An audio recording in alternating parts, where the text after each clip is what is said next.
आरिफवाला में महकमा हाईवे हुकाम ने बेहसी की इंतहा कर दी। साहिवाल रोड की तामीर को मुकम्मल हुए 7 साल का अरसा गुजर गया, मगर रोड पर मौजूद बिजली के खंभे हटाए ना जा सके।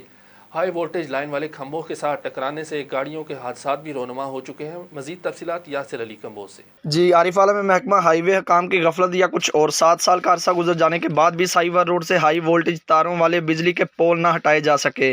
मेन रोड के ऐन ऊपर लगे ये बिजली के खंभे ट्रैफिक हादसात का सबब बन रहे हैं। इन खंभों के साथ गाड़ियां टकराने से कई कीमती जानों का ज़या भी हो चुका है, मगर महकमा हाईवे काम हाथ पर हाथ धरे बैठे तमाशा देख रहे हैं।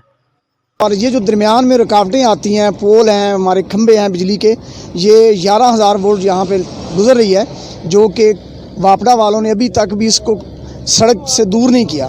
5-6 साल तो अरसा देख रहे हैं तो आ खंभे रोड के उत्ते ही खड़े ने, गड्डियां टकरा रही ने, लेकिन इन्हां दा कोई हल नहीं हो रहा। दूसरी जानब वापडा हकाम ने भी ज़िम्मेदारी महकमा हाईवे पर डाल दी। कहते हैं जब तक डिमांड नोट्स की पेमेंट नहीं की जाती खंभे सड़क पर ही रहेंगे, जबकि शहरी कहते हैं ज़िम्मेदार जो भी हो खंभों को सड़क से फौरी तौर पर हटाया जाए ताकि इन बिजली के खंभों की वजह से होने वाले ट्रैफिक हादसा से बचा जा सके। कैमरा टीम के साथ यासिर अली कंबोज, सिटी न्यूज़, आरिफवाला।